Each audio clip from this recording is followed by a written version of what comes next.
এবছরের যে শারদ সূচনা 51 শুরু করলাম। সেটা সুরিয়ালিস্টিক ধরনের হবে, সুরিয়ালিজম।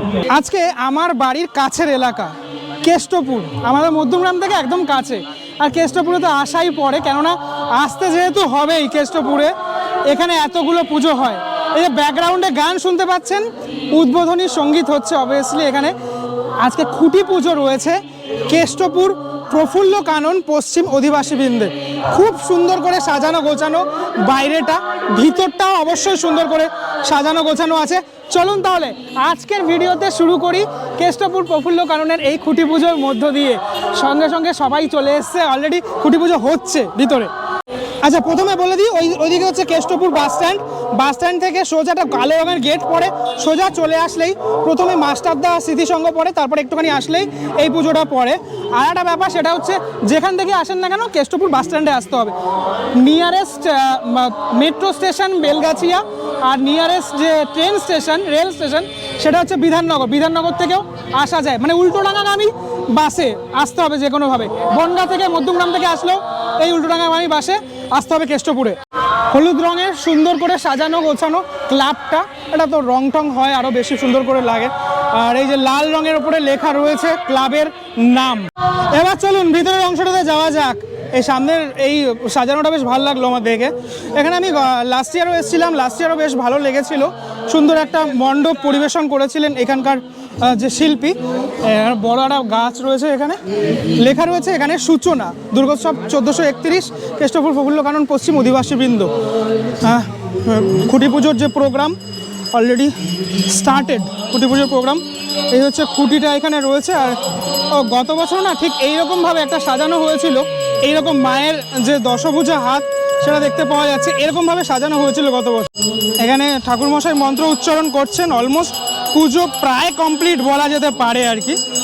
এইখানেও এই সূচনা লেখা রয়েছে শারদোৎসব 2024 কেষ্টপুর প্রফুল্ল কানন পশ্চিম অধিবাসীবৃন্দ, এবং মঙ্গল ঘটটাও সামনের দিকে রয়েছে। ইতিমধ্যে গানটা শেষ হয়েছে। এইখানে যে এইভাবে সাজানো হয়েছে পুরো ব্যাপারটা, একটা শামিয়ানা রয়েছে এরকম। দমদম পার্ক তরুণ সংঘেও কিন্তু এরকম ধরনের একটা স্বাদ ছিল আর কি, খুব সুন্দর লাগছে আর কি। এখানে যারা গান গাইছেন, সুন্দর গান এখানে গাইছেন তারা, এখানে দর্শকের আসনেও কিন্তু অনেকে রয়েছেন এই মুহূর্তে দেখা যাচ্ছে। আচ্ছা, কামিং টু দ্য পয়েন্ট, যে যার জন্য আসা মানে খুঁটি পুজো, সে খুঁটি পুজোটা একটুখানি আমি দেখিয়ে দিই, মানে অল্প করে দেখানোর চেষ্টা করি। যেহেতু এই পুজোর স্মৃতিগুলো আবার ফিরে আসবে না, সেই পুজোর সময়তে ফিরে আসবে, এগুলো আর দেখতে পাওয়া যাবে না। খুঁটি পুজো তো এখন হচ্ছে, তাই জন্য এই মুহূর্তগুলোকে আমরা হারিয়ে ফেলবো, তাই জন্য এই মুহূর্তগুলোকেই ক্যামেরাবন্দি করা আর কি। আমার না এখানে আসলে এইটা দেখতেই না সব থেকে বেশি ভালো লাগে, মানে এই যে মায়ের হাতটা রাখা থাকে। গত বছর এখানে ছিল, একটা মায়ের একটা মূর্তি মতো ছিল গত বছর, সম্ভবত এরকম একটা ছিল। আমি এসেছিলাম গত বছর। এই ধুনোর গন্ধটা দারুণ লাগছে, মানে এই সময়টাতে বেশ, যখন আসি খুঁটি পুজোর সময়গুলোতে ধুনোর গন্ধটা বেশ ভালো লাগে। এমনি বাড়িতেও ধুনো জ্বালানো হয়, ব্যাকটেরিয়া থাকে না আর কি। এই স্টেজটা খুব সুন্দর করে এবার সাজানো হয়েছে, এলইডি রয়েছে পিছনের অংশটাতে। এলইডি আমি এখন এই মুহূর্তে দেখতে পাচ্ছি না, যখন স্টেজটা পুরোপুরি ক্লিয়ার হবে তখন আমি দেখাচ্ছি এলইডিটা কি লেখা রয়েছে। স্বস্তিক চিহ্নটা একটা হালকা করে আমি দেখতে পাচ্ছি এখান থেকে। শুরু করলাম, আশা করি আমাদের এবারের পুজো এক আলোড়ন সৃষ্টি করবে। এই আমাদের সমগ্র এই বিধানসভা অঞ্চলে শ্রেষ্ঠ প্রাইজ আমরা পাবো, সেই আশা থেকে আমরা আমাদের আজকের এই অনুষ্ঠান আমাদের চলছে। এখনো পুজো হবে, বাকি পুজো।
খুঁটিটা প্রতিস্থাপন করা হবে। মেইন কাজ দেখো এখন হচ্ছে।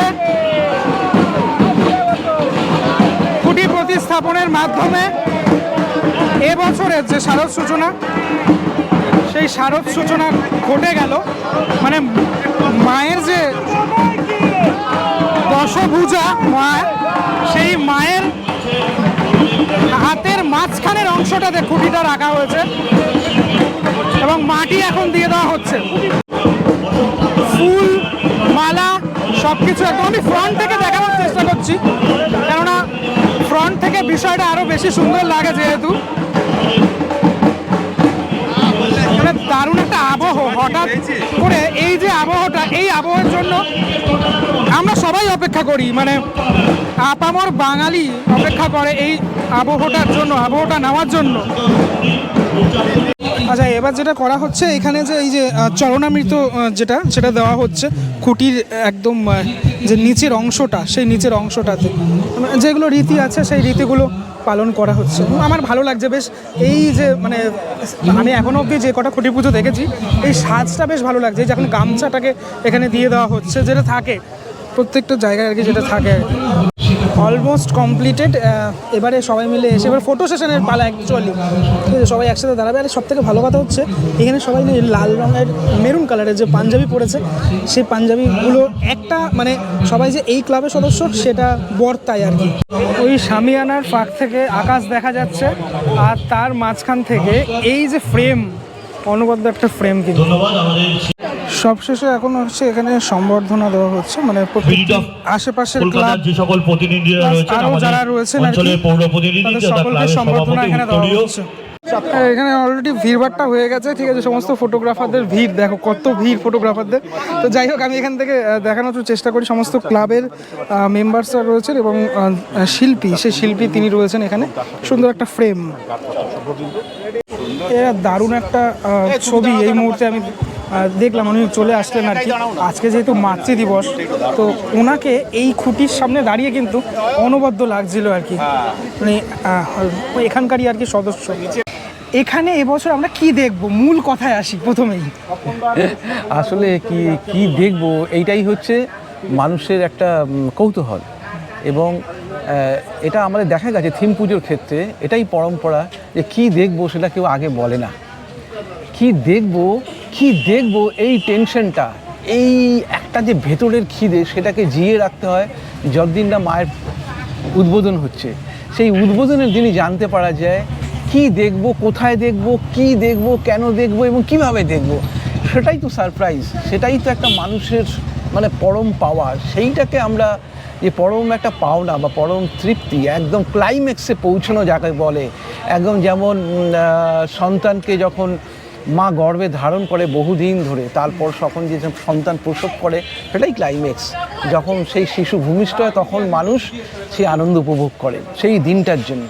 ঠিক সেরকমই এটা একটা সূচনা হয়েছে, জাস্ট গর্ভে ধারণ করেছে।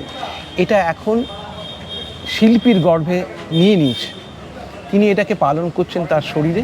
তারপর আলটিমেটলি যখন এটা প্রসব করবেন সেদিন আপনারা দেখতে পারবেন যে আমরা কি করছি। তবে হ্যাঁ, আমরা অবশ্যই চেষ্টা করব এমন একটা কিছু করতে যা মানুষের মনে আলোড়ন ফেলে দিতে পারে, মানুষের মনে সাড়া দিতে পারে, মানুষের সেখান থেকে অনেক কিছু নলেজ গ্যাদার করতে পারে এবং সর্বোপরি মানুষের খুব ভালো লাগতে পারে এবং মানুষ সেটাকে দেখে বাহবা দিতে পারে। এরকম একটা কিছু জায়গায় পৌঁছবার নিশ্চয়ই আমি চেষ্টা করব। শিরোনামের নামটা কি কিছু ভাবা হয়েছে? শিরোনামের নাম এখনও সেরকমভাবে কিছু ভাবিনি। দু একটা নাম আমাদের ঘোরাফেরা করছে, তা নয়, সেটা এখনও আমরা কিছুটা ডিসক্লোজ করছি না। হয়তো আগামী দিনে আমরা করে দেবো, কয়েকদিনের মধ্যেই আমরা শিরোনামটা বলে দিতে পারবো। মানে সামাজিক বার্তা নাকি অন্য কিছু এরকম? মা দুর্গা তো একটা স্পিরিচুয়াল, আধ্যাত্মিক ব্যাপার, এবং আধ্যাত্মিকতার সঙ্গে যে সোশ্যাল একটা সমাজকে যে এগিয়ে নিয়ে যাওয়ার বার্তা, মানুষের প্রোগ্রেস, মানুষের প্রগতি এবং মানুষের সিভিলাইজেশন, সভ্যতার যে উন্মেষ প্রতিদিন ঘটছে, সেটাকে মাথায় রেখেই আমার মনে হয় শিল্পীর কাজ করা উচিত। কারণ এগিয়ে যেতে হবে মানুষ, এই জন্যই মানুষের জন্ম হচ্ছে। আমরা এমন কিছু করবো না সেই এগিয়ে যাওয়ার সঙ্গে মায়ের সম্পর্ক, মায়ের শক্তির আরাধনার যার কোনো অমিল থাকবে না, যার সঙ্গে কোনো মিল থাকবে না, এমন নিশ্চয়ই কিছু করব না। কারণ মা ইনফ্যাক্ট আসছেন, মায়ের যে ভূমিকা, মায়ের যে শক্তি, সেটা সমগ্র মানব জাতি, সমগ্র প্রাণী জাতির এগিয়ে নিয়ে যাওয়ার কথাই বলে। তার ত্রিনয়ন দিয়ে তিনি সেই ত্রিনয়ন মানে সেই জ্ঞানের আলোয় উৎকর্ষ দিয়ে এবং উদ্ভাসিত করতে বলেন, যাতে মানব সভ্যতা এগিয়ে যেতে পারে এবং এগিয়ে যেতে পারে এবং মাকে বুঝতে পারে এবং মায়ের আরাধনার মধ্যেই সেই জ্ঞান লাভ করতে পারে।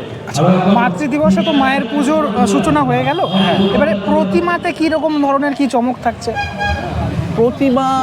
প্রতিমাটা ন্যাচারালি, প্রতিমা তো সম্পূর্ণ একটা আলাদা ঘরানা হবে, আমার মতেই হবে, এটা কারোর সঙ্গে মিলবে না। তবে এটা বলতে পারি, আমি জানি না আমার এই মানে টার্মোলজিটা বুঝবে কিনা, সেটা সুরিয়ালিস্টিক ধরনের হবে, সুরিয়ালিজম, রিয়ালিস্টিক নয়, আবার রিয়েলিজমের সঙ্গে স্বপ্ন বা আমাদের চাওয়া পাওয়া সমস্ত কিছু মিশিয়ে আমরা যা কিছু জায়গায় পৌঁছতে চাই, যা বাস্তবের সঙ্গে মেলে না, এই দুয়ের মিশ্রণে যে সুরিয়ালিজম হয়, সেই সুরিয়ালিজম একটা থাকবেই মূর্তির মধ্যে। আচ্ছা, নেক্সট যে কাজগুলো কবে থেকে শুরু হবে? আজকে তো খুঁটি পুজো হয়ে গেল। হ্যাঁ, আমরা তো খুব সম্ভবত, আমি ক্লাবের সেক্রেটারির সঙ্গে হয়তো কথা বলছিলাম, আমরা হয়তো আগামীকাল বা কালকে অথবা কালকের পরের দিন, খুব সম্ভবত আমরা কালকে থেকেই শুরু করে দেবো। দর্শকদের উদ্দেশ্যে আমার একটাই বার্তা, যে আপনারা আসবেন, অবশ্যই আসবেন। কেষ্টপুর প্রফুল্লকানন পশ্চিম অধিবাসী বৃন্দর এই তাৎপর্যপূর্ণ পুজোটা আপনারা অবশ্যই দেখতে আসবেন। কেননা আমি চেষ্টা করব একজন শিল্পী হিসাবে আমার সমস্ত ভাবনা, সমস্ত দক্ষতা এবং আমার যা মেধা, সেগুলোর মিশ্রণে একটা অসাধারণ কিছু করা। আমি চাই আপনারা আসুন, আপনারা আসলেই আমাদের পুজো সার্থক হয়ে উঠবে এবং শিল্পীর, সবচেয়ে বড় কথা, শিল্পীর কর্মকাণ্ড বা শিল্পী যা করছে তার সার্থকতা লাভ করবে। আপনারা ছাড়া এই কাজের কর্মকাণ্ডের, এই বিশাল কর্মকাণ্ডের কোনো সার্থকতা নেই। So always you are welcome, এবং আপনারা আসুন, এই আমার। Thank you so much. So right now এই ক্লাবের এবছরের যে ব্যানার, দুর্গাপুজোর যে অফিসিয়াল ব্যানার, সেই ব্যানারটা এখন উন্মোচন হবে। জোরে করতালি দেওয়ার জন্য উন্মোচন হচ্ছে, ব্যানার উদ্বোধন হচ্ছে সুন্দর বাজির মাধ্যমে, বাজি আমাদের ভাবনা 51 শিল্পী সুন্দর করে দেখা যাচ্ছে 51 লেখা রয়েছে। প্রযত্নে রূপচাঁদ কুণ্ডু, নিবেদনে কেষ্টপুর প্রফুল্লকানন পশ্চিম অধিবাসী বৃন্দ। দুর্গা উৎসবের আমাদের ভাবনা সেটি সূচনা হয়ে গেল। 51 আমরা সকলকে, আমাদের শিল্পী রূপচাঁদ কুণ্ডু ইতিমধ্যে আমাদের মধ্যে নামটা কিন্তু একদম অন্য রকমের লাগলো আমার, হয়ে গেল। সকল অতিথিদের এবং 51 সংখ্যায় লেখা রয়েছে এবং ধন্যবাদ জানাচ্ছি। এবার আমাদের বানান করেও লেখা ছিল। আরো কয়েকজন অতিথি। ব্যানার ওপেনিং থেকে খুঁটি পুজো সব কিছু আমি দেখলাম, আমার সাথে সাথে আপনারা দেখলেন। এখন বিষয়টা হচ্ছে, এই যে লেখা ছিল 51, এই 51-র মানেটা কি, সেটা আর তো কিছুদিন পর বোঝা যাবে, পুজো যখন আসবে।